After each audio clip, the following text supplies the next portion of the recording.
Hey guys, what's up? It's Sean, Autotopia LA, on a bright and early Sunday morning. You know, typically I'd be stopping somewhere about here and showing you the car we're gonna be shooting today. But this isn't a car. It's not a truck, it's not a bus.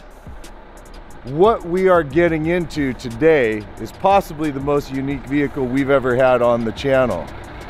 We are shooting a 1939 GM Futurliner. That's what we're shooting today. Can you believe this thing? There's only 12 of these ever made, only 9 left in existence. And my friends from Germany, the guys from Chrome Cars, own 3 of the 9 left in existence.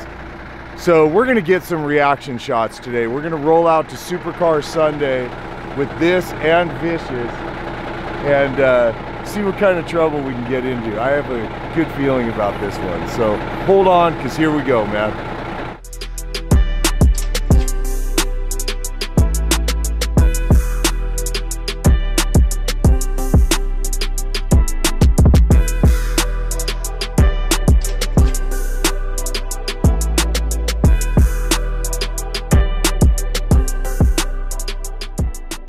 All right, you guys, here we go for a ride in the Chrome Cars guys 1939 Futurliner.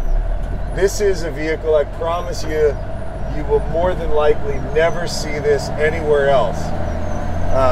We're definitely not the biggest channel, but we certainly show you the most interesting vehicles, right? Oh yeah, you're right. It's 1939 Futurliner, right? Right, they started the whole Futurliner line in 39, and Yep. then they, within the next years, they constantly changed the look of the car. So Yeah. they started calling them the Streamliners, and then the Futurliner. And that normally they used to have a full glass bubble roof. Oh, okay. So at the end they changed this because it was too hot for the drivers. Right. Like going through all different states and just sitting below the sun. So and this is the final. Yeah, this is the result. This is the final car. And I know it was built to, it was GM with futuristic vehicles showing the future. Like, they would go on, they did the Parade of Progress. Correct, that's and what it was, it's called. I think I read it was 150 stops, 150 cities they went to with the parade. Right. Yeah. And it was showing anything from like a jet engine to microwave technology, things of the future. Correct. Like also like maps, how the future cities could look like, and And the early version had a 4-cylinder motor. Maximum speed was about 38 miles an hour, I think. Massive 30 miles an hour. And then they went up to a 6-cylinder motor, and now the max speed was what, 45 miles an hour? Yeah, let's say 45 to 50. That's pretty much what it does.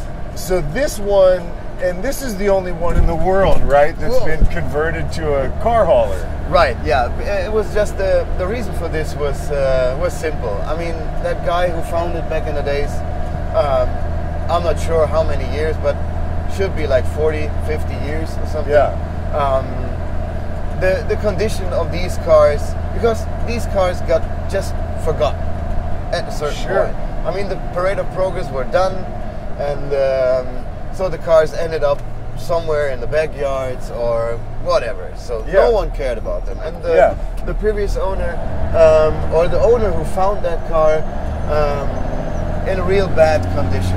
So he couldn't afford it, like to do a full rebuild of the rear stuff. Right. And then he just decided, come on, let's do something crazy and build a car holder. Awesome. And now it's the only one in the world. I mean, 12 Futurliners built in total, and 9 left in existence, 9 left right? in existence, yeah. And you guys own 3 of the 9. Correct. That's the third one, actually. That's the third one, actually. Yeah, because we love them so much. Yeah. Because we love them so much. Yeah. It's 33 feet long, right? Yes. And at that top point where the vent is sticking up, it's 12.5? 12.5, yeah.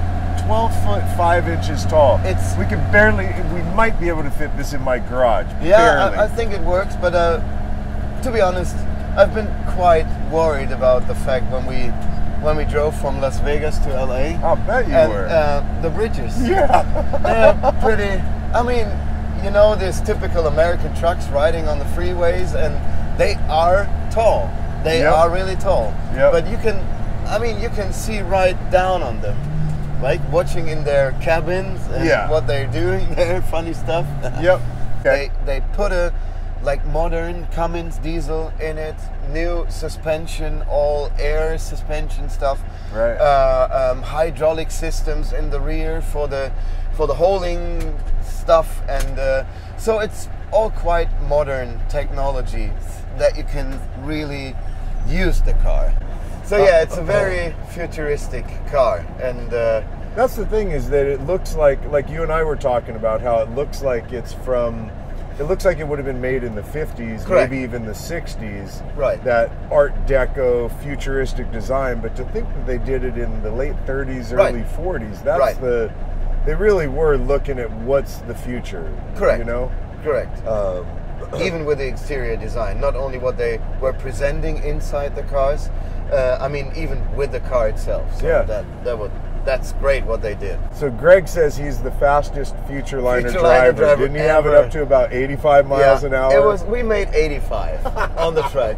Which is pretty amazing for that car.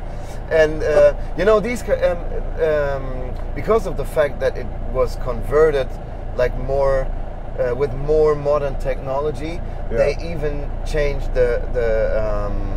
they upgraded the whole chassis. Oh, they did? No, they didn't change it. They upgraded it. And, you know, these cars normally have, and it's the only vehicle in the world ever that has, like, dually tires in the front. Oh, so normally this would have dualies up front. Dualies up front. So you can only imagine how... God, the steering would be tough on that. It is, and each wheel, so there are So do the other ones that you guys have, the other two, they have the dually front? Right, they're fully stock, so like they were built in the past. So we have 4 tires in the front, and the best part is normally they have 4 brakes, so each tire has its own brake. And someone told me I can't count in the American scales, so it took the drivers in the past to stop from 45 to 0 in 300 meters. So that would be like almost 900 whatever, feet. Not sure. I mean, you have to really push, stand on the brake and keep waiting for it. Just hope to stop. Wow! Like really like a train. Yeah, really like a train. Really like a train. So these are the funny stories. I mean, it looked cool. It looked massive with the dualies and big tires that we also have now. But it makes no sense to drive this car these days. Not so at all. this is a nice upgrade. Yeah. On that car. So now when you get this back to Germany, now you guys can do your own parade of progress. Yeah, we're working on this. You know, there are 4 Futurliners in Europe. So 3 of them are with us, and there's 1 more in Sweden with a friend of mine. And that's what we're constantly talking about. Come on, get the cars ready, get the cars ready, and then because this in Sweden it's in restoration progress at the moment, and we would love to see all 4 cars in one line. God, that would be so fun. So because no one did before, that's a true reunion, right? Absolutely, man. That's just amazing, Chris. Yeah. Really.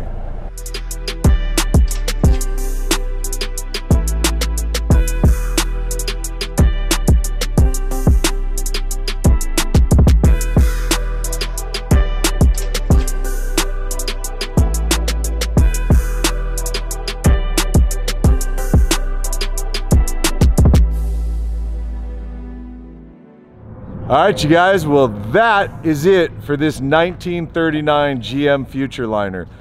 What an incredible opportunity to get to shoot such an extraordinary, very unique vehicle. I mean, I've never seen anything like this. I've certainly never ridden in anything like this.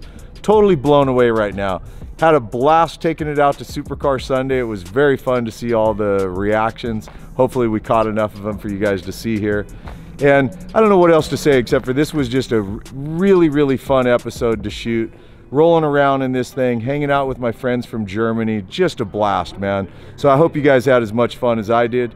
Thanks as always for hanging out and watching and supporting what we're up to here at the Autotopia LA channel. I truly do appreciate it. And I will see you in the next episode. All right, man. Later.